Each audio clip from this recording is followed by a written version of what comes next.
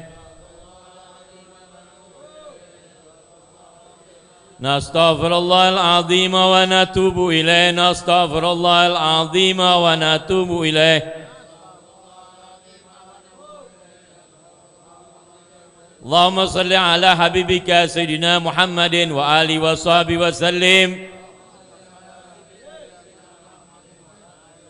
اللهم صل على حبيبك سيدنا محمد وآله وصحبه وسلم اللهم صل على حبيبك سيدنا محمد وعلى آله وصحبه وبارك وسلم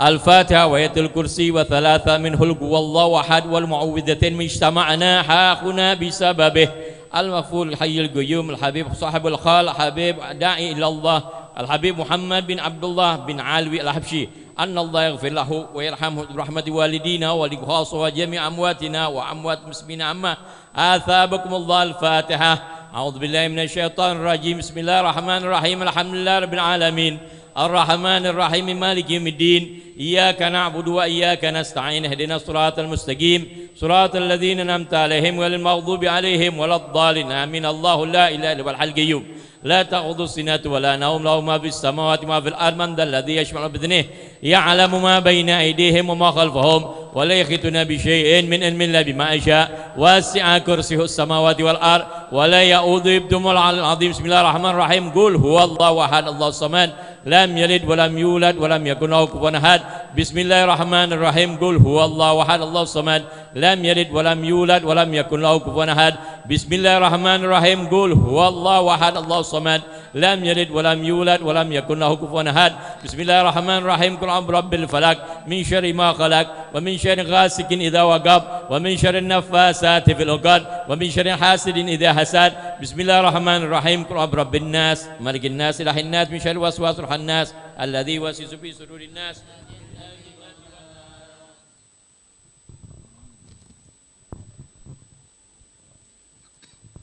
بسم الله الرحمن الرحيم بسم الله والحمد لله ولا إله إلا الله استغفر الله وصلى الله على رسول الله الحمد لله رب العالمين حمدا يوافي نعمه مزيدا يا ربنا لك الحمد كما ينبغي لجلال وجهك والعظيم سلطانك سبحانك لا نحصي ثناء عليك أنت كما أثنيت نفسك فلك الحمد حتى ترضى ولك الحمد إذا رضيت ولك الحمد بعد الرضا اللهم صل وسلم على سيدنا محمد في الأولين وصل وسلم على سيدنا محمد في الآخرين وصل وسلم على سيدنا محمد في كل وقت وحين وصل وسلم على سيدنا محمد في الملأ الأعلى إلى يوم الدين وصل وسلم على سيدنا محمد حتى ترث العظام من عليها وأنت خير الوارثين وصل وسلم على سيدنا محمد وعلى آله وصحبه أجمعين اللهم اجعله أوصل وتقبل ثواب ما قرأناه من القرآن العظيم وما هللناه من لا إله إلا الله وما سبحناه من سبحان الله بحمده وما قلنا من قولي يا الله يا الله وما استغفرنا وما صليناه على النبي سيدنا محمد صلى الله عليه وسلم في هذا المجلس المبارك هدية واصلة ورحمة نازلة وبركة شاملة وصدقة متقبلة نقدمها ونهديها ثوابها إلى حضرة حبيبنا وشفينا رسول الله محمد بن عبد الله صلى الله عليه وآله وسلم وآله وذريته وأزواجه وذريته وأهل بيته أجمعين ثم إلى أرواح آبائه وإخوانه من الأنبياء والمرسلين وآل كل منهم والصحابة أجمعين وجميع عباد الله الصالحين ثم إلى روح سيدنا المهاجر اللهم بن عيسى وابن أبي الرأس المفرم إلى سيد العظام سيدنا البقي المقدم الحبيب محمد بن علي وعلي وسلم وفرهم والمقدم الثاني الحمد عبد الرحمن محمد شقاب ثم إلى روح جميع الأبي ألاوين المكان مشارق الأرض إلى مغاربها ثم إلى أرواح متقدم من هذه الحارة وهذه الجزيرة وهذه البلاد من الأبي ألاوي من العلماء والأولياء والصالحين منهم الحبيب حامد بن علي بن محمد الحداد ثم أخوه حبيب محمد الحداد ثم إلى الحبيب علي بن شاسكا ثم إلى الأستاذ عبد الرحمن بن عبد الله بن شهاب حافظ القرآن ثم إلى الحبيب أحمد بن سالم بن عبد الرحمن السقاف ثم إلى روح الحبيب علي بن حسن السقاف ثم إلى الحبيب أحمد بن حسن الحبشي ثم إلى الحبيب عبد الرحمن بن محمد بن نوار ثم إلى الحبيب عبد الله بن سالم الكاب ثم إلى الحبيب عبد الرحمن بن عبد الله الحبشي ثم إلى الحبيب محمد بن حامي الكاب ثم إلى الحبيب علي بن محمد بن عبد الله الحبشي ثم إلى الحبيب علي بن محمد بعسين وعمه الحبيب حسن بن عبد الرحمن بعسين وسليم وبرويم ثم إلى الحبيب أحمد بن شيخ بن شهاب ثم إلى الحبيب عبد الله بن إندر بن شهاب ثم إلى الروح بن شريف علي بن شوبك بن سالم ثم إلى الحبيب لا عقيل بن محمد بن يحيى ثم إلى أستاذنا محمد بن حسين بن شهاب وصولهم وفروهم وإلى أصحاب جميع صاحب الخال الحبيب قطب الرضا الحبيب أحمد بن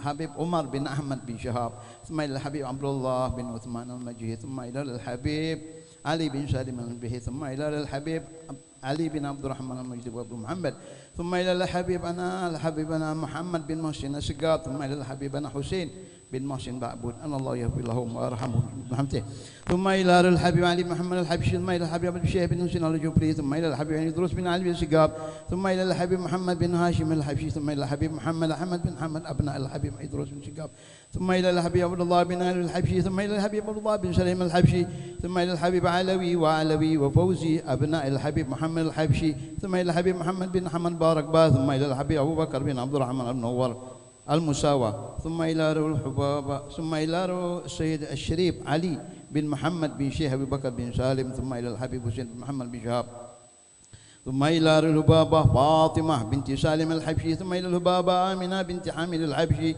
ثم إلى الهبابة الزهرة بنت عبد الله الحبشي ثم إلى المرحومة إبو سوبرمي بنت حجي سوبرمان ثم إلى الهبابة الشريفة فضل بنت فاضل بن يحيى أن الله يغفر لهم ويرحمهم ويسكنهم وجنته برحمته ثم إلى روح لمن اجتمعنا هنا بسبب المرحوم برحمة القيوم السيد الحبيب أستاذنا مربي روحنا الداعي إلى الله الحبيب محمد بن عبد الله بن علوي الحبشي أن الله يغفر له ويرحمه ويسكنه جنته برحمته والدينا ووالديه خاصة وأمبات المسلمين عامة أوصل اللهم ثواب ذلك منا إليه اللهم اجعله نورا يسعى ويتلألأ بين يديه اجعله بكاكا لهم من النار وإتقا لهم من النار وسترا لهم من النار عبادا من النار براءة لهم من العذاب اللهم اغفر لهم وارحمهم وعافهم واعف عنهم اللهم اغفر لهم وارحمهم وعافنا واعف عنهم واجمعنا وإياهم بدار كرامتك ومستقر رحمتك ومحل أوليائك مع الذين أنعمت عليهم من النبيين والصديقين والشهداء والصالحين وحسن أولئك رفيقا ذلك الفضل من الله وكفى بالله عليما ربنا اغفر لنا ولإخواننا الذين سبقونا بالإيمان ولا تجعل في قلوبنا غلا للذين آمنوا ربنا إنك رؤوف رحيم ربنا آتنا في الدنيا حسنة وفي الآخرة حسنة وقنا عذاب النار وصلى الله على سيدنا محمد وعلى آله وسلم سبحان ربك رب العزة عما يصفون وسلام على المرسلين والحمد لله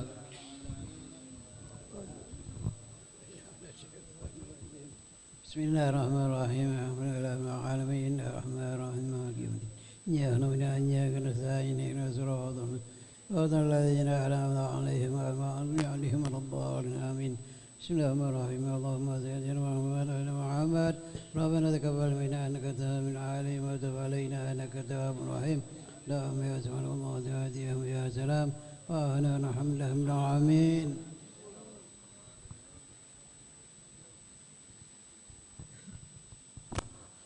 بسم الله الرحمن الرحيم الحمد لله رب العالمين اللهم صل وسلم على سيدنا محمد وعلى آل سيدنا محمد الحمد لله.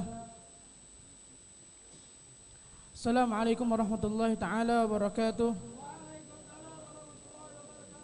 بسم الله والحمد لله والصلاة والسلام على رسول الله سيدنا محمد بن عبد الله وعلى آله وصحبه ومن والاه. اللهم صل وسلم على سيدنا محمد مفتاح باب رحمة الله عدد ما في علم الله صلاة وسلاما دائمين بدوام ملك الله وعلى آله وصحبه ومن والاه.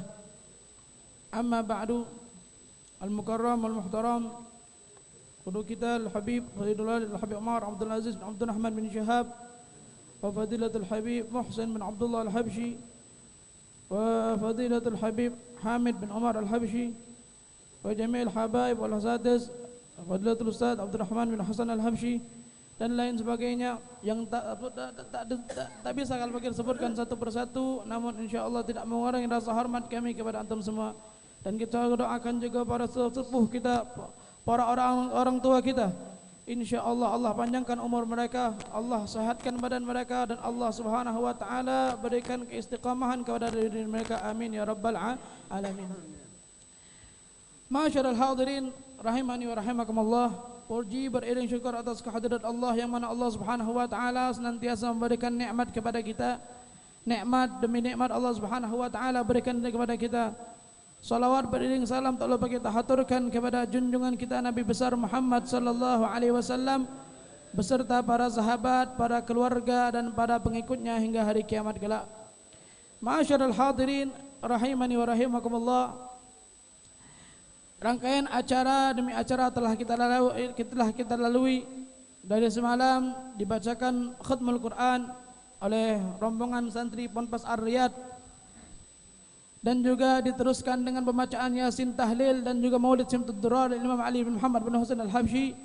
Diteruskan pada pagi hari tadi dibacakan Burdah dari Imam Al-Busiri. Terus kita setelah Burdah kita berziarah ke makam Sahibul Haul Al-Habib Muhammad bin Abdullah Al-Habsyi. Dan pada saat ini pula kita telah lewati rangkaian demi acara. Acara demi acara kita lewati, dari pembacaan Maulid, Yasin Tahlil, sebelumnya dibacakan juga Kutubus Salaf. InsyaAllah Allah subhanahu wa ta'ala terima amal perbuatan kita. Allah subhanahu wa ta'ala kabul, Allah terima amal perbuatan soleh kita. Dan insyaAllah Allah subhanahu wa ta'ala dengan berkah hadir kita di tempat ini jadikan sebab menjadi sebab ampunan kita, Allah berikan ampunan kepada kita semua. Amin ya rabbal alamin. Ma'asyiral hadirin rahimani wa rahimakumullah, sekedar pemberitahuan sedikit bahwasanya di tempat yang kita berada, di rumah Sahibul Haul Al-Habib Muhammad bin Abdullah Al-Habsyi, kami atas isyarah dari guru kami Al-Habib Umar Abdul Aziz bin Abdul Rahman bin Syahab untuk mengajak beberapa anak-anak kecil di kampung ini belajar, dimulai dengan salat maghrib berjamaah, diteruskan dengan membaca Ratibul Haddad, diteruskan juga bagi yang masih Iqra kita ajarkan Iqra, dan yang sudah Al-Quran kita ajarkan Al-Quran sampai waktu beberapa menit setelah itu kita ajarkan mereka furudul wudu, kita ajarkan mereka tata cara wudu, tata cara salat yang benar. Dan insyaallah terus di sini juga ada, di sini kita ajarkan pula bahasa Arab, menghafal asma wal af'al dan lain sebagainya. Dan insyaallah kami pun tidak sendirian kalau dalam mengurus madrasah ini yang diberi nama oleh Abuya Fathul Mubtadi Lil Habib Muhammad bin Abdullah Al-Habsyi. Kalian pun tidak sendirian di dalam mengurus ini, karena kalau satu perkara bila mana digawekan dengan barengan akan kuat, akan terbangun, akan terjaga. Kami pun dibantu oleh Fadilatul Ustaz Abu Bakar Haikal bin Syekh Barakbah, Sayyid Zaki bin Umar Al-Habsyi, Sayyid Syarif bin Abdullah Al-Habsyi. Kamu pun dibantu mengajar, mengurus anak-anak ini. Dan insyaAllah kami minta doa kepada antum semua, wabil khusus Sayyidul Walid Abu Ya Al-Habib Muhammad bin Abdul Rahman bin Syahab, agar kami pun senantiasa diberikan keistiqomahan oleh Allah subhanahu wa ta'ala di dalam mendidik, mengajar. Dan insyaAllah anak-anak yang belajar tersebut menjadi sebab penolong kedua orang tuanya di hadapan Allah subhanahu wa ta'ala, dan menjadi sebab kebanggaan bagi kedua orang tuanya di hadapan Allah dan juga di hadapan baginda Rasulullah sallallahu alaihi wasallam. Amin ya rabbal alamin. Ma'asyiral hadirin rahimani wa rahimakumullah, selanjutnya kami menginjak acara selanjutnya, yaitu pembacaan manaqib yang akan dibacakan oleh akhina Ibnu Ammi Sayyid Muhammad Zaki bin Umar bin Muhammad bin Abdullah Al-Habsyi. Fa alaikum falyatafaddal mashkura. Sallu ala Muhammad. Assalamualaikum warahmatullahi wabarakatuh. Alhamdulillahi rabbil alamin, wa bihi nasta'in ala umurid dunya waddin, wassalatu wassalamu ala rasulillah Sayyidina Muhammadin sallallahu alaihi wasallam. Al-Fakir berdiri sini untuk membacakan sekelumit manaqib Ad-Da'i ilallah Al-Habib Muhammad bin Abdullah Al-Habsyi. Nasab beliau Al-Habib Muhammad bin Abdullah bin Alwi bin Muhammad bin Abdullah bin Alwi bin Ahmad bin Ali bin Hadi bin Idrus bin Hadi bin Ahmad Sahib Si'ib bin Muhammad bin Alwi bin Muhammad Fagil Muqaddam bin Ali bin Muhammad Sahib al-Mirbat bin Ali Halak Qasam Nagib bin Ali Al-Uraidi bin Ja'far Sadiq bin Muhammad Al-Bagir bin Ali Zain Al-Abidin bin Hussein bin Imam Ali Karamullah Wajhah wa Fatimah Zahra binti Sayyidina Rasulullah sallallahu alaihi wasallam. Kelahiran dan pendidikan beliau Al-Habib Muhammad yang biasa dipanggil Ustadz Maci Hapsi dilahirkan pada tahun 1926 Masehi di perkampungan 26 Ile Palembang dari kedua orang tua yang soleh dan solehah. Adapun ayah beliau yaitu Al-Habib Abdullah bin Alwi Al-Habsi wafat pada saat Habib Muhammad masih muda, dan ibunda beliau yaitu Al-Hubaba Fatimah binti Salim Al-Habsi. Pada masa kecil beliau menuntut ilmu di Madrasah Watoniyah Palembang, dan pada tanggal 23 September 1940 Masehi beliau pun lulus dari sekolah tersebut. Dan adapun guru-guru beliau yang pernah memberikan tarbiyah kepada beliau, Kiai Haji Masyhur Ash'ari, Kiai Haji Abdul Rasyid, Kiai Haji Kiai Gus Muhammad Sajiri, Kiai Agus Mustafa, dan beliau juga banyak menimba ilmu dan mendapatkan tarbiyah dari guru beliau Al-Arif Billah Al-Habib Alwi bin Ahmad Bahsin atau Mu'alim Nang. Adapun sahabat-sahabat beliau yang belajar bersama beliau dengan Habib Alwi Bahsin yaitu Al-Habib Umar bin Ahmad bin Sahab, Al-Habib Abdullah bin Utsman Al-Madihij atau Habib Ubud, Al-Habib Ali bin Salim Al-Madihij dan lain sebagainya. Akan tetapi beliau tidak segan-segan mengatakan bahwa mereka adalah guru-guru saya. Pernah suatu saat Al-Habib Alwi Bahsin Al-Habib Alwi Bahsin berkata kepada beliau, "Wahai Maci, engkau sudah bisa mengajar." Akan tetapi beliau merasa masih belum mampu. Seraya berkata, "Ana masih belum bisa mengajar." Akan tetapi gurunya tersebut tetap memerintahkan untuk mengajar seraya mengatakan, "Engkau bisa untuk mengajar." Dari segala kecintaan beliau kepada sang guru, jikalau disebutkan nama gurunya Al-Habib Alwi Bahsin, maka berlinanglah air mata beliau dikarenakan teringat dengan gurunya tersebut. Pernikahan beliau pada tahun 1944 Masehi, beliau dan keluarga pindah ke kampung 14 Ulu, dan 3 tahun setelah itu, tepatnya pada tahun 1947 Masehi, beliau menikah dengan Hubabah Zahra binti Abdullah Al-Habsi. Dan dari pernikahan ini beliau dikaruniakan 9 orang anak, 5 laki-laki dan 4 perempuan. Dan mereka adalah Said Abdullah, Said Alwi yang wafat pada 4 Rabiul Awal 1431 Hijriah, Syarifah Aisyah, Syed Umar, Said Ali, Said Fauzi wafat saat masih muda, Syarifah Radiyah, Syarifah Khadijah, Syarifah Maryam. Setelah Hubabah Zahra wafat, beliau menikah lagi dengan Hubabah Mahani binti Muhammad Al-Kaf, dan dari pernikahan ini beliau tidak dikaruniai keturunan. Keseharian dan semangat dakwah beliau Al-Habib Muhammad merupakan seorang penjahit, dan dari sinilah beliau menafkahi keluarganya. Adapun di dalam kesehariannya beliau juga aktif dalam mengajar musolah ke musolah, dari tempat ke tempat dan terkadang dengan berjalan kaki. Akan tetapi beliau semangat di dalam menyabarkan warisan Rasulullah SAW, dan beliau juga seringkali diperintahkan oleh gurunya Al-Habib Alwi Bahsin untuk menggantikannya mengajar jikalau beliau memiliki uzur.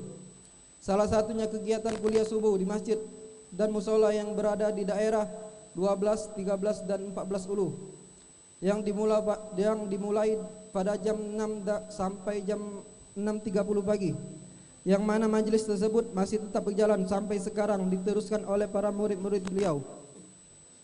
Pada bulan Agustus 1974 Masehi, beliau diajak oleh guru beliau Al-Habib Alwi pergi ke Pulau Bangka dan bersama beberapa para sahabat yaitu Al-Habib Abdullah bin Utsman Al-Madihij, Al-Haj Syamsuddin. Sesampainya mereka di Kecamatan Mentok, Bangka, rombongan menginap di rumah Sayyid Abdullah bin Saleh Al-Kaf dan mereka pun diminta untuk berceramah di Masjid Jami' Mentok. Akhlak dan budi pekerti beliau Ustaz Maci terkenal dengan sifat dan akhlak yang mulia. Di antaranya beliau terkenal dengan sifat tawaduknya yang luar biasa, sampai-sampai dikatakan bahwasanya beliau merupakan orang yang banyak memandang ke bawah apabila berjalan.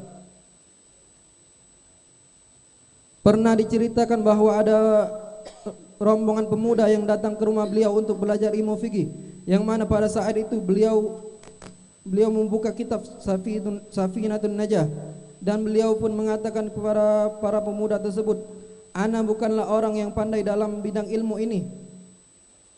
Akan tetapi ana sampaikan apa yang bisa ana sampaikan." Dan terbukti setelah selesai belajar, para pemuda tersebut merasa puas dan dengan apa yang beliau sampaikan daripada materi-materi pembahasan ilmu fikih tersebut. Serta setiap hari pemuda tersebut merasa bahwa mereka merupakan orang-orang yang paling dekat dengan beliau. Ini menunjukkan bahwa betapa besar perhatian beliau kepada murid-muridnya. Dan termasuk sifat beliau yang adalah sifat waraknya. Sampai-sampai jikalau beliau sedang menjahit pakaiannya dan ada potongan-potongan kecil dan dari dasar pakaian yang beliau jahit jatuh ke bawah rumah, beliau memerintahkan anaknya agar mengambil potongan-potongan itu untuk dikembalikan kepada pemiliknya. Dan apabila berkunjung ke rumah beliau tidak akan memulai pembicaraan sebelum kita memulai terlebih dahulu. Inilah bukti betapa waraknya beliau. Sampai-sampai di dalam ucapan beliau pun takut salah dalam berucap. Pada suatu hari beliau mengantarkan pakaian yang beliau bikin sendiri ke pemilik toko yang biasa beliau menitipkan ke pakaian untuk dijual. Akan tetapi pada waktu itu si pemilik toko menolak pakaian yang beliau bawa tersebut, dikarenakan pakaian-pakaian yang beliau bawa sebelumnya masih belum laku, dan beliau menangis dikarenakan takut amal ibadahnya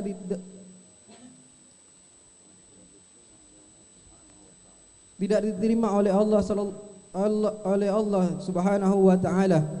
Sebagaimana si pemilik toko tidak menerima pakaian yang beliau bawa, yang mana pakaian tersebut sudah beliau buat dengan semaksimal mungkin, tidak seperti amal beliau yang serba kekurangan. Dan pernah juga suatu hari ketika beliau pulang mengajar, istri beliau mengadu padanya seraya mengatakan, beras yang kita punya tinggal sedikit dan tidak cukup untuk makan sekeluarga. Dan beliau pun tetap memerintahkan kepada istrinya untuk tetap memasak beras yang masih ada. Dan setelah dimasak oleh istrinya, beras yang tinggal sedikit tersebut dapat mencukupi bahkan membuat kenyang beliau dan keluarga. Kewafatan beliau, setiap ada permulaan pasti ada akhirnya, dan telah masanya menghadap Sang Khalik untuk mempertanggungjawabkan amaliyahnya, maka tidak ada satu pun yang dapat menghalanginya. Pada hari Sabtu tanggal 1 Jumadil Tsani 1421 Hijriah bertepatan pada 11 September 1999 Masehi, beliau Al-Habib Muhammad bin Abdullah Al-Habsyi berpulang ke rahmatullah. Kebanyakan orang tidak menyangka kewafatannya, dikarenakan sehari sebelum beliau wafat, tepatnya hari Kamis, beliau masih sempat mengajar di rumah Al-Habib Ahmad bin Hamid Al-Kaf. Begitu banyaknya orang yang bertakziah kepada keluarga beliau dan mengantarkannya ke tempat peristirahatan terakhirnya. Dan beliau pun dimakamkan di pemakaman Telaga Swida, tepatnya di Gubah Al-Habsyi. Dan setiap hati orang yang beriman pasti bersedih atas kewafatan seorang yang alim, sebagaimana yang tercantum di dalam hadis Rasulullah SAW. Man lam yahzan bimauti ilm fahuwa munafiq. Barang siapa yang tidak bersedih dengan kewafatan seseorang yang alim, maka dia digolongkan dengan golongan orang-orang munafik. Dan inilah sekelumit daripada manaqib sahibul hal ad-da'i ilallah Al-Habib Muhammad bin Abdullah Al-Habsi. Bila ada kekurangan, Al-Faqir mohon maaf kepada Allah, Al-Faqir mohon ampun. Wabillahi taufik wal hidayah. Wassalamualaikum warahmatullahi wabarakatuh. Jazakumullah khairul jaza kepada akhina Sayyid Muhammad Zaki bin Umar bin Muhammad bin Abdullah Al-Habsyi. Selanjutnya menginjak acara selanjutnya yaitu Mau'izatul Hasanah yang pada kesempatan kali ini akan disampaikan oleh Fadilatul Ustaz Abdurrahman bin Hasan Al-Habsyi. Fa'alaikum falyatafaddal mashkura. Sallu ala Muhammad.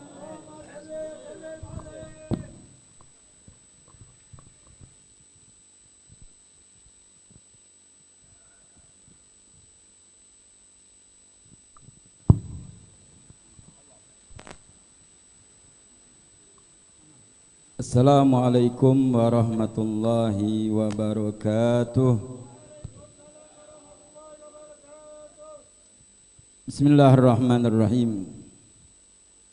Alhamdulillahilladzi hadana li hada wa ma kunna linahtadiya laula an hadanallah.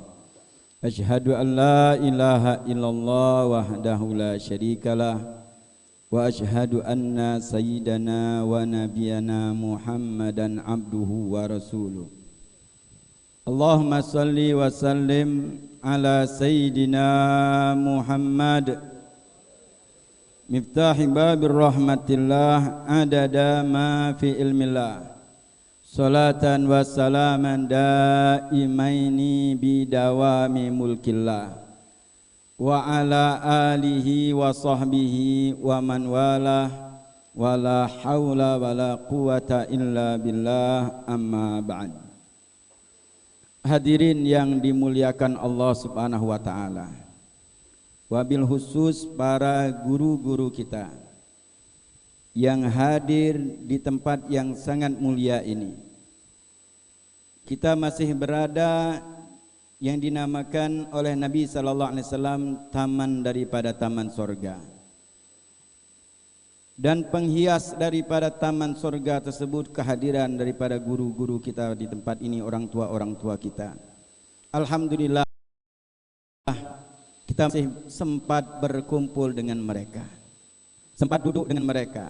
Keberuntungan bagi kita yang pada saat ini masih ada di tengah-tengah kita guru-guru kita. Al-Habib Umar Abdul Aziz bin Abdurrahman bin Syahab, Al-Habib Muhsin bin Abdullah Al-Habsyi, Al-Habib Hamid bin Umar Al-Habsyi, dan masih banyak para orang tua kita yang hadir di rumah yang penuh dengan kemuliaan ini. Al-Faqir berdiri di sini kurang lebih 15 tahun yang lalu. Mungkin masih banyak orang tua kita yang hadir pada saat itu, yang sekarang mereka sudah mendahului kita. Mudah-mudahan di tahun-tahun yang lalu yang hadir di haul ini Allah Subhanahu wa taala angkat derajat mereka. Mudah-mudahan Allah Subhanahu wa taala kumpulkan mereka dengan sahibul haul Al-Habib Muhammad bin Abdullah Al-Habsyi dan para guru-guru beliau. Dan mudah-mudahan kita juga yang diberikan Allah Subhanahu kesempatan pada saat ini, ketika kita menemui ajal, insyaallah kita tetap bersama mereka, bersama para salaf, bersama para guru-guru kita, dan bersama Nabi Muhammad sallallahu alaihi wasallam. Amin ya rabbal alamin. Hadirin yang dimuliakan Allah Subhanahu wa taala. Hadir haul Al-Habib Muhammad bin Abdullah Al-Habsyi atau kita kenal dengan Ustadz Maci Habsyi. Beliau adalah menjalankan thariqah para salafnya, thariqah Alawiyin. Kalau mungkin kita melihat ini rumah atau mengenang beliau, tertampak dan terbayang di dalam diri kita, beliaulah sosok yang mengamalkan thariqah Alawiyin sebagaimana di dalam manaqib tersebut kita mendengar.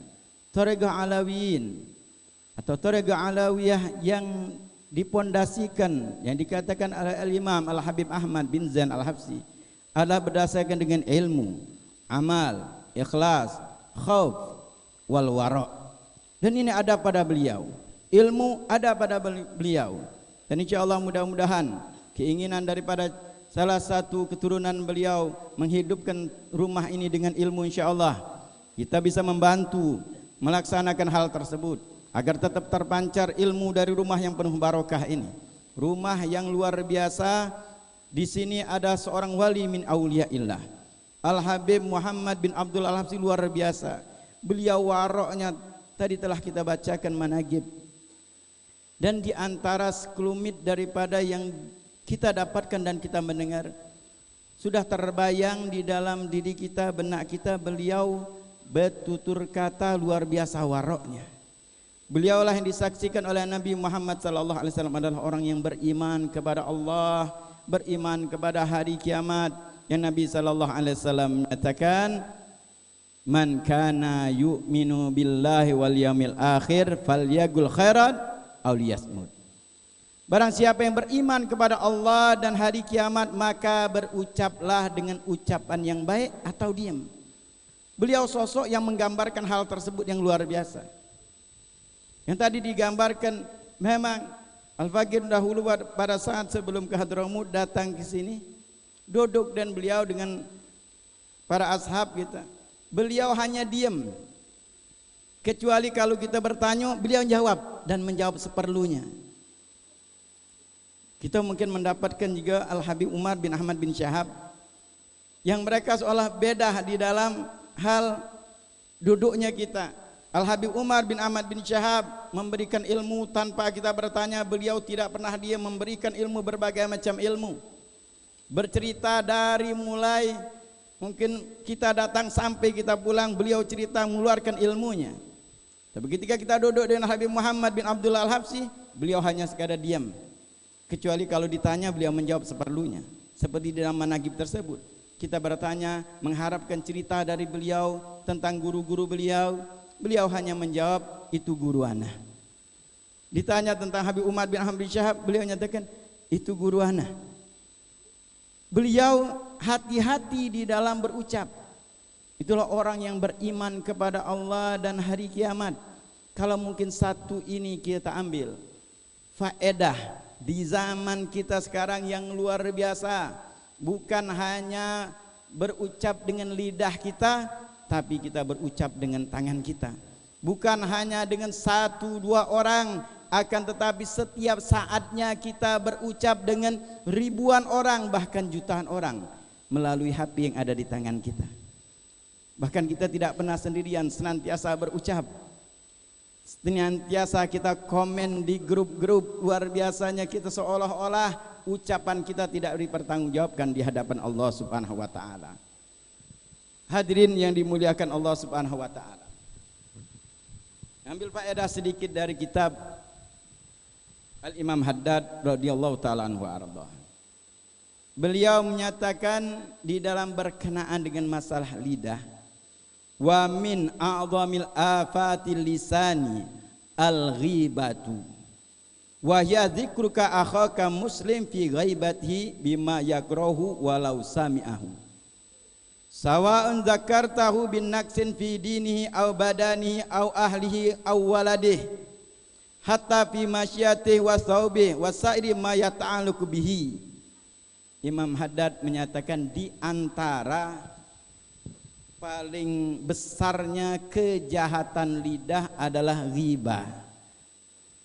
Apa dikatakan riba tersebut? Engkau menyebut saudaramu muslim di belakangnya tanpa kehadirannya dengan apa yang mereka tidak senangi kalau mereka mendengarnya. Baik engkau sebutkan kekurangan di dalam agamanya, atau badannya, atau keluarganya, atau anaknya, hingga jalannya dan pakaiannya, apapun yang berkenaan dengan orang tersebut, maka itu dikatakan ghibah. Sawa'un bidzalikan nutqi bil lisan wal kitabah wal isyarah bil yad. Baik itu dikatakan Imam Haddad berbicara tersebut dengan ucapan dengan lidah, atau tulisan, atau isyarat dengan tangan. Jadi kalau bahasa di dalam masalah HP itu walaupun emoji. Ini kita sering gampangnya kita membicarakan aib saudara-saudara kita. Itu walaupun dengan isyarat. Kalau di HP itu isyarat macam-macam. Isyarat jempol, ada yang isyarat nyengeh. Walaupun dengan isyarat, kita tulisan. Kalau wong itu tahu, maka ini adalah ghibah, membicarakan aib saudara kita. Jadi bagaimana lihat Sohibul Hol? Beliau itu terjaga luar biasa. Yang dikeluarkan pasti ilmu. Sebagaimana dalam manaqib tersebut yang beliau menyatakan kurang mampu di dalam kitab Safinatun Najah, ternyata beliau menjelaskan luar biasa ilmu beliau. Yang mengatakan ahli fikih beliau. Banyak yang belajar mendapatkan faedah dari beliau. Tapi beliau menjaga lidahnya, menjaga lisannya, berucap seperlunya. Nah, kita bagaimana keadaan kita? Ghibah ini sangat luar biasa. Dikatakan Imam Haddad, wal ghibatu muharramatun syadidatut tahrim. Ghibah ini adalah sangat diharamkan. Sebagaimana firman Allah Subhanahu wa taala, wala yatab ba'dukum ba'dhan yuhibbu ahadukum ayyakula lahma akhi maitan fakarihtumuh wattaqullaha innallaha tawwabur rahim. Allah Subhanahu wa taala gambarkan orang yang ribah itu membicarakan yang seperti makan bangkai saudaranya. Itu diibaratkan oleh Allah Subhanahu wa taala, dikatakan sangat dosanya luar biasa. Orang yang riba sama seperti makan daging saudaranya, dan ini sangat gampang kita lakukan. Dosanya sangat besar. Dalam hadis Nabi sallallahu alaihi wasallam menyatakan kullu muslim alal muslim haramun damuhu wa maluhu wa irduhu. Setiap muslim sesama muslim haram baginya darahnya, membunuh atau melukai, wa malu, hartanya, wa irduhu, dan kehormatannya. Mungkin kalau kita untuk menumpahkan darah saudara muslim mungkin berat masih. Ngambil harta mungkin ada. Sedikit mungkin nipu dan lain sebagainya, tapi kehormatan begitu banyak. Gampangnya kita membicarakan aib-aib saudara kita, bahkan dosanya sangat besar. Imam Haddad mengutip salah satu hadis berkenaan dengan dosa riba. Ini riba urusan duit. Ada namanya ghibah, itu membicarakan kejahatan orang lain. Di sini dikatakan Imam Haddad, wariba isnani was'amuna baban. Riba itu ada 72 pintu. Yang jelas pinjol, itu ya, jelas itu riba. Nganak ke duit. Ini gampangnya orang pada saat ini dengan mudahnya minjem duit yang beranak ini, modal KTP. Na'udzubillah min zalik. Ini hati-hati. Riba 72 pintu. Maka jangan kita masuk pintu-pintu ini. Dari mana kita tahu baca ini pintu ini riba atau bukan? Belajar, bertanya. Jangan kalau sudah terjadi baru nak bertanya, ini riba atau tidak. Makanya orang berdagang dan urusan muamalah yang lainnya, tanya dulu. Di zaman Sayyidina Umar ibn Khattab radhiyallahu anhu, beliau sampai menyatakan, memberikan statement, man lam yatafaqqah fi dinina fala yadkhul fi suqina. Barang siapa yang tidak paham dengan agamanya kami, jangan masuk pasar kami. Karena kita takut masuk daripada 72 pintu riba ini. Yang jelas-jelas pintu riba yang besar lagi dimasuk wong. Jelas nian tertulis itu riba, pinjol, pinjaman online. Lah jelas riba. Alasannya Ustaz terpaksa. Tak kata istilah terpaksa. Kalau terpaksa itu kalau kita tidak makan mati terpaksa. Kalau bahasa sekarang terpaksa minjem modal terpaksa. Kita alhamdulillah kita ini termasuk orang kaya sudah. Makan kita cukup, makan untuk besok cukup, lusa cukup. Nabi SAW sampai menyatakan orang yang berat, orang yang kaya itu kalau nyimpen 3 hari makanan di rumah itu masuk kaya. Makan hari ini ada, besok ada, lusa ada, kaya sudah. berat urusan kaki di akhirat. Yang modal ini kita ngaso bahwa kita buntu, kita tidak punya, dan ngomongkan akhirnya terpaksa minjem duit pinjol, akhirnya terpaksa. Jakarta di Palembang ini terpaksa untuk itu. Pergi ke undangan cukup makan kita. Pergi tahlil ada makan kalau. Pacak mungkus pula nggak balik. Minta dengan tuan rumah ada tak lebih bungkus. Ini kita ngaso sekarang ini tidak terpaksa. Ini alasan-alasan yang mengado-ngado kalau sudah ngomongin terpaksa minjem duit pinjol tak kata terpaksa. Kita masih banyak yang peduli. Jadi kalau riba itu 72 pintu riba baca masuk. Maka muamalah harus kita tahu. Oh ini pintu riba, jangan masuki. Maka riba jangan. Jauhi. Ya bertanya dulu. Kita nak masuk, nak berjalan kemana harus bertanya. Biar tidak masuk. Dikatakan Nabi SAW mengabarkan ini adalah 72 pintu riba. Bukan sedikit. Jangan kita dekat ini pintu-pintu ini. Ya pintu yang besar lagi dibelok ibu. Bagaimana muamalah di pasar. Koreksi diri kita. Kita sudah meninggalkan daripada salaf kita, para pendahulu kita.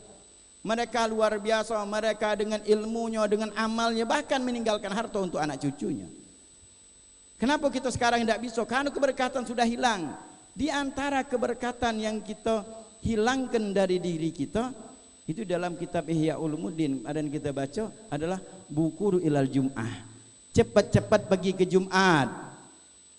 Kalau kita sekarang cepat-cepat pergi ke pasar, karena insya Allah masjid tidak akan tutup. Kalau pasar mungkin tutup, masjid tetap akan terbuka.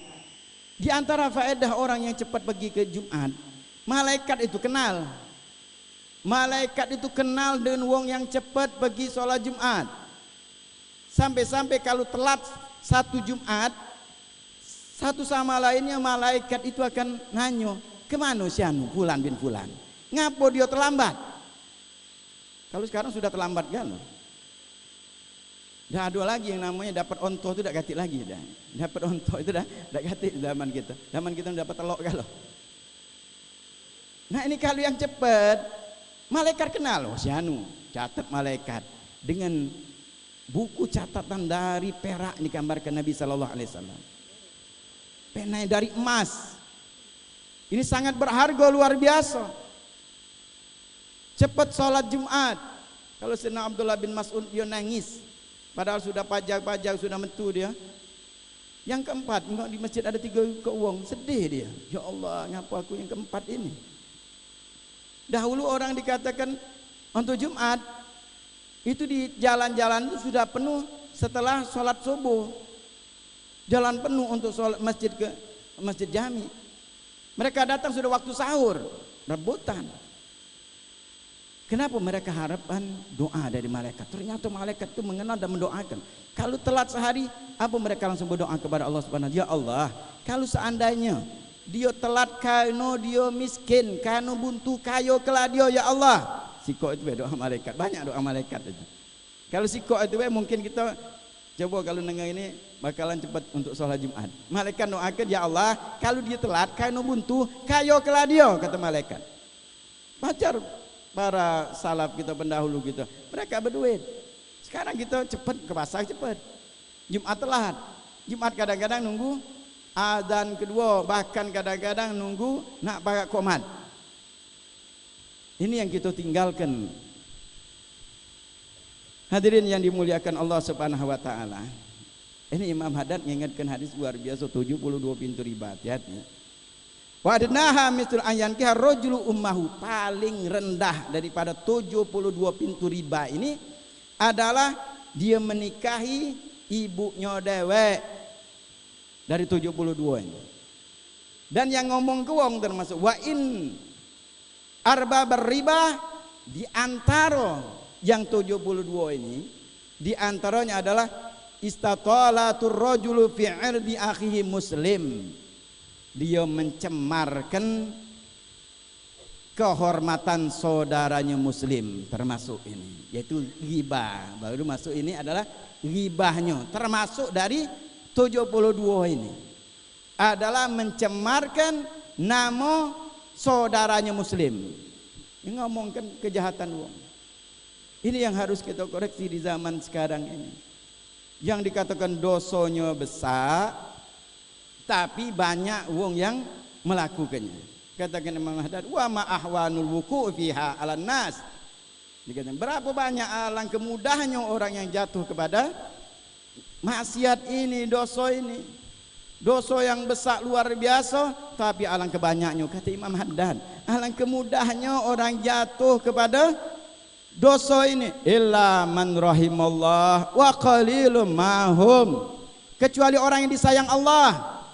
Dan sedikit dari mereka. Mudah-mudahan kita dijadikan sedikit ini. Mudah-mudahan kita termasuk seperti dalam manaqib tadi sahibul hal yang berbicara seperlunya. Di zaman sekarang ini kita sulit untuk melakukan hal tersebut, menghindari. Maka mungkin kita banyak nyengok ini, banyak biasa di media sosial berbicara ini, berbicara itu, gampang kita komen, gampang kita ini. Hati-hati tentang ghibah. Urusan kita dengan umat Islam satu sama lainnya. Apa kata Imam Haddad? Wa'lam anna minal wajibi alaik idza ra'aita min akhika muslim aiban aw naqson yumkinka izalatu an tuzakkira lahu dzalika fil khalwah ala sabilin nasihah. Itu aja yang harus kita lakukan. Kata Imam Haddad, ketahuilah sesungguhnya dari kewajiban atas dirimu apabila engkau nyingok, idza ra'aita, kalau nyingok jangan godean, kalau nyingok, kalau terdengar min akhika muslim, dari saudara muslim, aiban, ada aib, au naqson, ada kekurangan, yumkinuka izalatu, mungkin kau bisa menghilangkannya, maka engkau ingatkan dia, datangi, omongi dia. Kalau misalnya kita mampu untuk menghilangkan, omongi fi khalwah, dewean, tempat sepi, bukan tempat kami, bukan di grup. Kalau bahasa HP ini japri, jalur pribadi, japri. Di khalwah tempat, ala sabilin nasihat, atas jalan nasihat.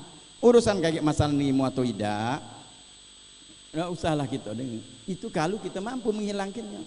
Fa'in ajasta an dzalik, tidak mampu kita. Tidak mampu kita memberikan nasihat, tidak mampu untuk kita menghilangnya. Walam wafiq lahu badzalikan naqsun alaik naqsu fika. Fala tajma ilaihi naqsun akhar akbaha minhu. Kalau berarti itu kekurangan dirimu, bukan dari dia. Kita yang tidak mampu memberikan nasihat. Kita tidak mampu untuk membenarkannya, meluruskannya, tidak mampu. Ini kekurangan kita. Jangan kekurangan dia. Kekurangan kita. Nah, jangan tambah lagi kekurangan tersebut dengan apa yang lebih jahat daripada itu. Apa dia lebih jahat daripada itu? Adalah buka aib wong. Kita sudah tidak baca nasihat wong, tidak baca meluruskan wong. Ketika kita mendengar itu kekurangan dari kita. Tidak baca mendengar nasihat. Takut saat aku nak ngomong ke dia. Kekurangan kita. Tidak berani. Kaget dimarahinya aku. Kaget tak tegurnya. Kaget ini. Berarti kita yang ada kekurangan tidak mampu memberikan nasihat kepada saudara kita. Jangan tambahi lagi kejahatan yang lebih dahsyat, lebih berat daripada itu apa? Membuka aib wong. Ini zaman sekarang itu gampangnya, kita sekarang ini sudah meninggalkan nasihat, tidak galak nasihat lagi kita. Ada datang kepada wong, ngapu datang sini, tidak nak memberikan nasihat. Datang ke rumahnya. Datang minta, kenapa? Ana dengar intine ini. Wong dua baik. Benar tak? Kalau misalnya dulu kita tadi ngomong, tidak doa, tidak itu sudah selesai. Kalau itu saling sharing nasihat, mereka mungkin ada alasan, kita baca, terima, ternyata mereka ada alasan. Selesai urusan kita dan wong tidak tahu yang lainnya. Inilah nasihat tak baca, tidak akan baca ngelurus ke wong, nyebarkan pula di grup. Tidak siko dua grup. Akhirnya gara-gara itu gebut. Gara-gara kita, komennya kita, omongan kita, ini ibadah, hati-hati. Kewajiban kita dengan muslimin itu kata Imam Haddad. Imam Haddad menyatakan wajib kita kalau jingok, kalau tahu nasihati. Wong dua dewean, nasihati. Itu kewajiban kita. Urusan masalah ini mau atau tidak itu urusan dia. Tidak mampu kita, tidak mampu. Tidak mampu nasihat orang itu. Sudah, berarti kita ada kekurangan. Jangan tambah lagi ini. Doa, ya Allah, Fulan bin Fulan ya Allah, berikanlah hidayah ya Allah. Itu tugas kita coba. Saudara kita, ya Allah berikanlah kebaikan. Ya Allah ampunilah dia, ampuni aku juga ya Allah. Kekurangan-kekuranganku itu kita panjatkan doa. Karena akan tanggung jawab setiap ucapan yang kita ucapkan ini akan bertanggung jawab kita. Wajar sohibul haul. Berucapnya hanya seperlunya. Beliau yang luar biasa dan ini yang meniru para sahabat Nabi sallallahu alaihi wasallam. Sayyidina Abu Bakar Siddiq radhiyallahu taala sampai meletakkan batu di mulutnya untuk masalah ucapan. Nah kita sekarang gampangnya, ya karena mungkin media sosial yang ada, gampang gitu nyingok, langsung saya, langsung sanu sini, banyak di grup kami jadi akhirnya. Subhanallah, tanpa kita memberikan nasihat, tapi akhirnya kita menyebarkan aib-aib saudara kita. Hadirin yang dimuliakan Allah Subhanahu wa taala. Kesempatan pada saat ini yang kita hadir di lautan barokah, di lautan rahmat. Dan Allah Subhanahu wa taala memandang kepada kita sekarang ini. Kesempatan kita berkumpul dengan orang tua kita dan guru-guru kita di sini. Panjatkan doa dengan doa yang baik. Perbaiki lagi niat kita, minta bersihkan hati kita, minta ampuni kesalahan-kesalahan kita. Minta hajat-hajat kita insyaallah. Allah Subhanahu wa taala kabulkan berkat mereka. Kesempatan ini jarang gitu kumpul-kumpul kecuali di acara-acara seperti ini, ngumpul dengan guru-guru kita. Kesempatan pada saat ini kita minta kepada Allah Subhanahu wa taala agar Allah ngampuni dosa-dosa kita. Allah Subhanahu wa taala ampuni dosa dan kesalahan kita yang kita sadari maupun yang tidak kita sadari. Yang sengaja maupun yang tidak sengaja. Baik dosa besar maupun dosa kecil. Mudah-mudahan Allah Subhanahu wa taala ampuni segala dosa-dosa kita. Kedua orang tua kita juga ya Allah, mudah-mudahan diampuni Allah Subhanahu wa taala. Yang masih bersama kita mudah-mudahan dipanjangkan umur dalam taat kepada Allah Subhanahu wa taala dan juga doakan guru-guru kita. Dan mohon pada hadirin untuk sekaligus untuk mendoakan guru kami yang beliau lagi sakit, Al Habib Muhammad bin Ahmad bin Hasan Falak. Minta doa dan Abu ya, mudah-mudahan beliau diberikan Allah Subhanahu kesehatan, diberikan Allah Subhanahu kekuatan untuk senantiasa masih untuk memberikan barokah, memberikan ilmunya kepada kita, dan mudah-mudahan Allah Subhanahu sampaikan segala hajat-hajat kita. Dan juga pada saat ini kita disaksikan kita Hubabah Fadlun bin Fadil bin Yahya, beliau luar biasa. Bagaimana Allah Subhanahu menampakkan orang-orang yang luar biasa. Jenazah beliau luar biasa di waktu ini disolatkan, diantar dengan ramai demikian. Mudah-mudahan juga anak dan istri-istri kita menjadi anak-anak dan istri yang solehah mudah-mudahan. Yang hadir insyaallah di tempat ini insyaallah diberikan Allah Subhanahu wa taala anak dan istri solehah, anak-anak yang soleh, dan Allah Subhanahu wa taala juga jadikan kita minas solihin. Mudah-mudahan Allah berkahi dan Allah kabulkan seluruh niat-niat kita. Amin ya rabbal alamin. Ini bisa disampaikan. Walafu minkum. Wassalamualaikum warahmatullahi wabarakatuh.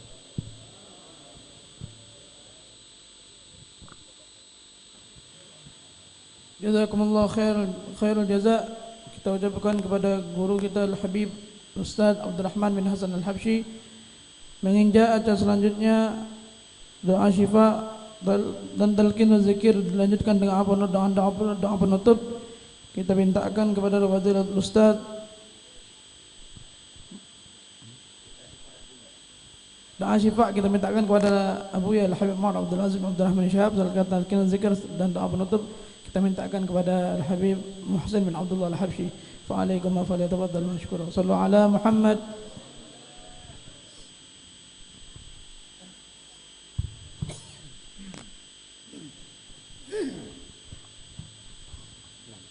Al-Fatihah. Anna la yashfi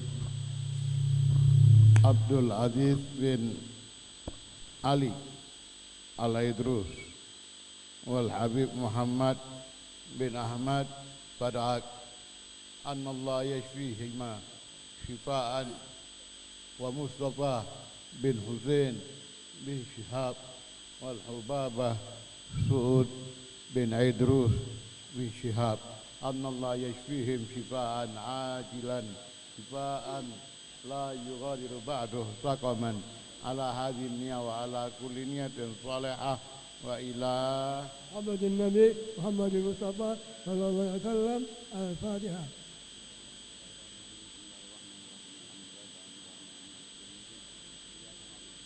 Bismillahirrahmanirrahim. Alhamdulillahi rabbil alamin. Allahumma salli ala Sayyidina Muhammad wa ala ali Sayyidina Muhammad salatan daimatan mustamirratan la tanqati. Allahumma salli ala Sayyidina Muhammad wa ala ali Sayyidina Muhammad salatan tantafi'u bihal musalli wassami والمستمع اللهم بحق الفاتحة سر الفاتحة بعظمة الفاتحة وبحق من أنزل عليه الفاتحة وبحق كل من قرأ الفاتحة اللهم يا من أنزل الفاتحة اجعلنا من أمة الصالحة وأمورنا ناجحة اللهم يا شافي أنت الشافي اللهم يا شافي أنت الشافي اللهم يا شافي أنت الشافي اشفي مرضانا واشفي من أوصانا بدعاء الشفاء اشفينا اشفيهم شفاء عاجلا شفاء لا يغادر بعده سقما ولا علما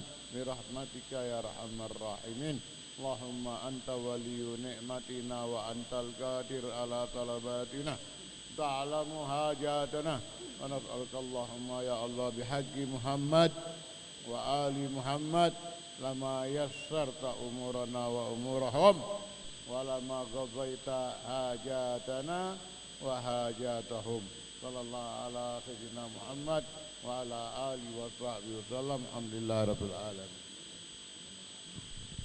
بسم الله الرحمن الرحيم بسم الله والحمد لله ولا إله إلا الله وصلى الله وصلى الله على رسول الله قال رسول الله صلى الله عليه وآله وسلم أفضل ما قلت أنا والنبيون من قبلي لا إله إلا الله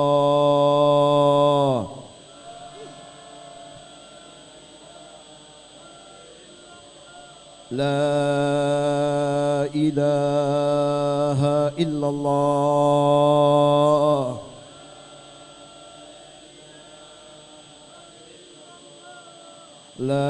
لا إله إلا الله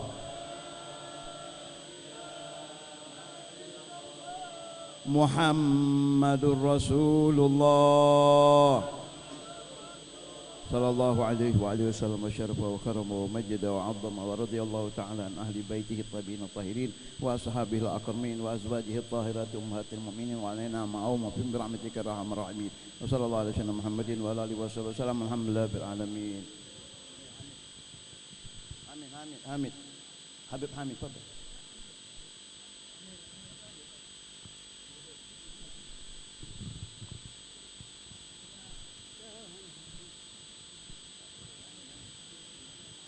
الرحيم اللهم صل على محمد ربنا ربنا تقبل منا انك انت السميع وتب علينا انك تواب رحيم اللهم صلى الله عليه وسلم الحمد لله رب العالمين